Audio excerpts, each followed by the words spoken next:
પાકિસ્તાની સેના પ્રમુખ આસિમ મુનીરે ભારત સાથે મે મહિનામાં થયેલા સૈન્ય સંઘર્ષમાં અલ્લાહની મદદ મળવાનો દાવો કર્યો. તેમણે કહ્યું, અમે તેને અનુભવ્યું, જેના કારણે પરિસ્થિતિ સંપૂર્ણ બગડતી અટકી ગઈ. મુનીરે આ નિવેદન 10 ડિસેમ્બરે ઇસ્લામાબાદમાં યોજાયેલી નેશનલ ઉલેમા કોન્ફરન્સમાં આપ્યું. તેમના ભાષણનો વિડીયો ક્લિપ્સ રવિવારે સ્થાનિક ટીવી ચેનલો પર બતાવવામાં આવ્યો. ત્યારે ભારતે 7 મેના રોજ ઓપરેશન સિંદૂર હેઠળ પાકિસ્તાન અને પાકિસ્તાન અધિકૃત કાશ્મીરમાં આતંકવાદી ઠેકાણા ઉપર હુમલા કર્યા હતા.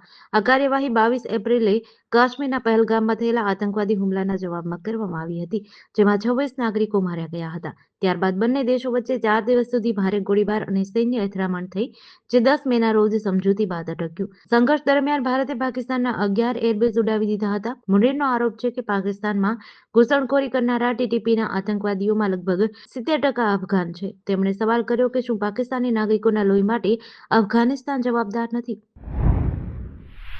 જામનગર શહેરમાં તાજેતરમાં થયેલી વાહન ચોરીના બનાવોનો ભેદ ઉકેલવામાં સ્થાનિક ક્રાઇમ બ્રાન્ચને સફળતા મળી છે.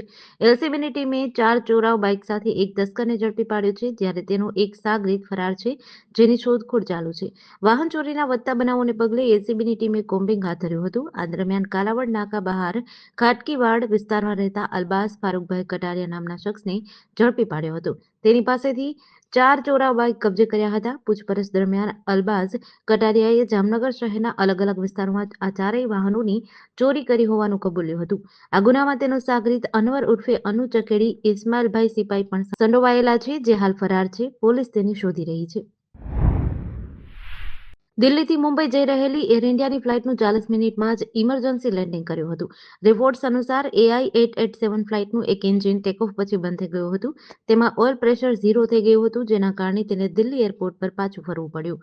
પ્લેન સવારે 6:10 AI887 તરીકે મુંબઈ માટે ઉડાન ભરી હતી અને 6:52 તે પાછું આવી ગયું હતું.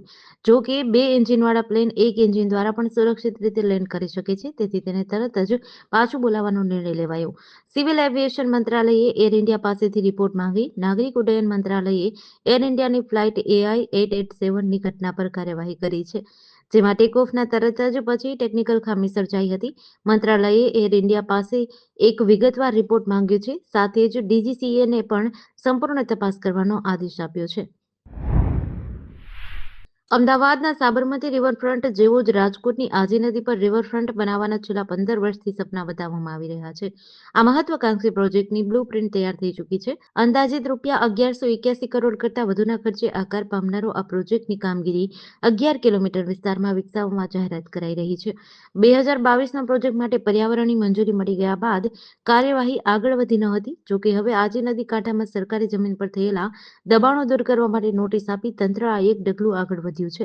રાજકોટના જંગલેશ્વર અને આસપાસના વિસ્તારમાં 1350 જેટલા દબાણકર્તાઓને નોટિસ પાઠવવામાં આવતા લોકોમાં વિરોધનો સૂર ઉઠ્યો છે.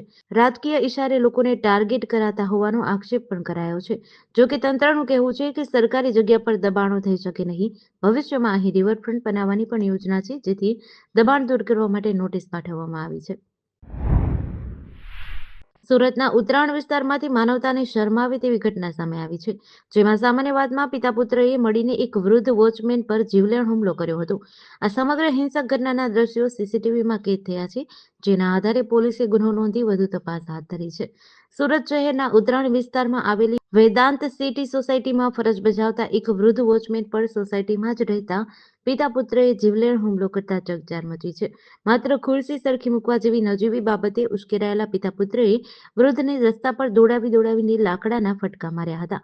ભોગ બનનાર વૃદ્ધ હિંમતભાઈ ચૌહાણ, જેઓ વેદાંત સિટીમાં વોચમેન તરીકે ફરજ બજાવતા હતા. ઘટના દરમિયાન સોસાયટીમાં રહેતા જયસુખ પાનસોટિયાને હિંમતભાઈએ ખુરશી સરખી મૂકવા માટે જણાવ્યું હતું. આ સામાન્ય સૂચનથી જયસુખનો પુત્ર મનીષ એકદમ ઉશ્કેરાઈ ગયો હતો અને ગાળાગાળી કરવા લાગ્યો હતો. પોલીસે સીસીટીવી ફૂટેજ કબજે કર્યા છે અને મનીષ પાનસોટિયા અને જયસુખ પાનસોટિયા વિરુદ્ધ કાયદેસરની કાર્યવાહી શરૂ કરી છે. રાષ્ટ્રીય સ્વયંસેવક સંઘના પ્રમુખ મોહન ભાગવતનું કહેવું છે કે લિવ ઇન રિલેશનશિપમાં રહેતી વ્યક્તિઓ જવાબદારી લેવા તૈયાર નથી. તેમણે કહ્યું કે પરિવાર લગ્ન માત્ર શારીરિક સંતોષનું સાધન નથી, એ સમાજનો એક એકમ છે. ભાગવતે આગળ કહ્યું કે પરિવાર એ એવી જગ્યા છે જ્યાં વ્યક્તિ સમાજમાં રહેતા શીખે છે. લોકોના મૂલ્યો ત્યાંથી જ આવે છે. તેમણે રવિવારે કોલકાતામાં આરએસએસના કાર્યક્રમમાં આ વાત કહી હતી. પરિવાર વિશે વાત કરતા ભાગવતે કહ્યું, બાળકોની નિશ્ચિત સંખ્યા કે લગ્નની ઉંમર નક્કી કરવા માટે કોઈ ફોર્મ્યુલા નથી, પરંતુ સંશોધન દર્શાવે છે કે 3 બાળકો આદર્શ હોઈ શકે છે અને લગ્ન 19 થી 25 વર્ષની ઉંમર વચ્ચે કરી શકાય છે. કાર્યક્રમમાં કેન્દ્રીય ગૃહમંત્રી અમિત શાહ અને આંદામાન નિકોબારના lieutenant governor admiral D K. Joshi પણ હાજર હતા. પરિવાર સમાજને આકાર આપે છે. ભાગવતે કહ્યું કે પરિવાર એક સાંસ્કૃતિક અર્થતંત્રનો સંગમ છે અને કેટલાક મૂલ્યો અપનાવીને સમાજને આકાર આપે છે. પશ્ચિમ રેલવે દ્વારા મુંબઈ ઉપનગરીય વિસ્તારમાં 6ઠ્ઠી રેલવે લાઇનના કમિશનિંગ માટે મહત્વપૂર્ણ ટ્રાફિક અને પાવર બ્લોક લેવામાં આવી રહ્યો છે. આ કામગીરીના કારણે ભાવનગર રેલવે મંડળ હેઠળ આવતી કેટલીક મેલ અને એક્સપ્રેસ ટ્રેનોના સમયપત્રકમાં અસ્થાયી ફેરફાર કરવામાં આવ્યો છે. રેલવેની આવાગમન સંરચનાને વધુ મજબૂત બનાવવા અને ભવિષ્યમાં ટ્રેનોનું સંચાલન વધુ સુચારુ અને સમયબદ્ધ બને તે હેતુથી આ કામગીરી હાથ ધરાઈ છે. ભાવનગર રેલવે મંડળના વરિષ્ઠ મંડળ વાણિજ્ય પ્રબંધક અતુલકુમાર ત્રિપાઠીએ આ અંગે માહિતી આપી હતી. Train number 19-218 Veraval Bandra express 27 December 2025ના રોજ 1 કલાક મોડી રવાના થશે. 10 જાન્યુઆરી 2026ના રોજ 45 મિનિટ અને 15 જાન્યુઆરી 2026ના રોજ પણ 45 મિનિટ મોડી રવાના થશે. 16 જાન્યુઆરી 2026ના રોજ તે 30 મિનિટ મોડી ઉપડશે. આ ઉપરાંત 6, 7, 13 અને 14 જાન્યુઆરી 2026ના રોજ આ ટ્રેન માર્ગમાં 15-20 મિનિટ મોડી પડશે. રાજ્યમાં અત્યારે ઠંડા પવનો ફૂંકાઈ રહ્યા છે, જેથી વાતાવરણ વહેલી સવારે અને સાંજે ઠંડુ રહે છે. હવામાન વિભાગના જણાવ્યા અનુસાર આવતીકાલથી એટલે કે 23 ડિસેમ્બર બાદ રાજ્યમાં ઠંડીનો જોર વધશે. સૌથી ઓછું લઘુત્તમ તાપમાન અમરેલીમાં નોંધાયું હતું. અમરેલીમાં 13 ડિગ્રી સેલ્સિયસ લઘુત્તમ તાપમાન સાથે સૌથી ઠંડુ શહેર રહ્યું હતું. અમરેલી બાદ દીવમાં 13.2 ડિગ્રી સેલ્સિયસ લઘુત્તમ તાપમાન નોંધાયું હતું. દીવ બાદ વડોદરામાં 14.2 ડિગ્રી સેલ્સિયસ લઘુત્તમ તાપમાન નોંધાયું હતું. વડોદરા બાદ ડીસામાં 14.9 ડિગ્રી સેલ્સિયસ લઘુત્તમ તાપમાન નોંધાયું હતું. આ ચારેય શહેરમાં નલિયા કરતાં ઓછું લઘુત્તમ તાપમાન નોંધાતા નલિયા કરતાં પણ આ ચારેય શહેરે નલિયાને પાછળ છોડ્યું હતું. નલિયામાં 15.2 ડિગ્રી સેલ્સિયસ લઘુત્તમ તાપમાન નોંધાયું હતું. અમદાવાદમાં 17.2 ડિગ્રી સેલ્સિયસ, અમરેલીમાં 13 ડિગ્રી સેલ્સિયસ, વડોદરામાં 14.2 ડિગ્રી સેલ્સિયસ, ભાવનગરમાં 16 ડિગ્રી સેલ્સિયસ, ભુજમાં 17.2 ડિગ્રી સેલ્સિયસ, દમણમાં 17 ડિગ્રી સેલ્સિયસ તાપમાન નોંધાયું હતું. પંચમહાલ ગોધરા એસઓજી પોલીસે ગોધરા અને વેજલપુર વિસ્તારમાંથી પ્રતિબંધિત ચાઇનીઝ દોરીનું વેચાણ કરતા 2 આરોપીઓને ઝડપી પાડ્યા છે. પોલીસે કુલ ₹27,500ની કિંમતની 55 રીલ ચાઇનીઝ દોરીનો જથ્થો જપ્ત કરી કાયદેસરની કાર્યવાહી હાથ ધરી છે.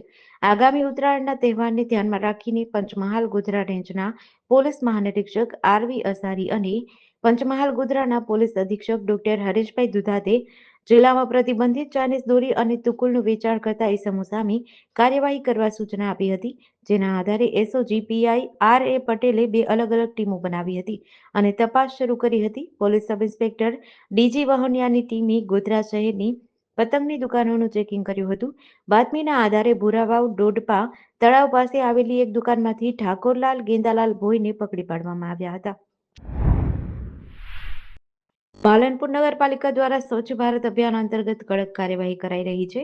છેલ્લા 3 માસમાં ગંદકી ફેલાવનારાઓ પાસેથી કુલ ₹43,700નો દંડ વસૂલાયો છે, જ્યારે 98 કિલોગ્રામ પ્લાસ્ટિક સામગ્રી જપ્ત કરી છે.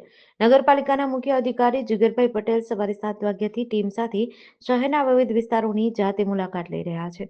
આ મુલાકાતો દરમિયાન રસ્તાઓ, જાહેર સ્થળો, બજાર અને રહેણાંક વિસ્તારોમાં સ્વચ્છતાની સ્થિતિનું નિરીક્ષણ કરવામાં આવે છે. ગંદકી ફેલાવનાર વ્યક્તિઓને તાત્કાલિક સ્વચ્છતા જાળવવા કડક સૂચનાઓ આપવામાં આવે છે. જાહેરમાં નાખવામાં આવેલો કચરો સંબંધિત વ્યક્તિઓ પાસે જ ઉઠાવવામાં આવે છે, જેથી નાગરિકોમાં સ્વચ્છતા અંગે જાગૃતિ અને જવાબદારીની ભાવના વિકસે.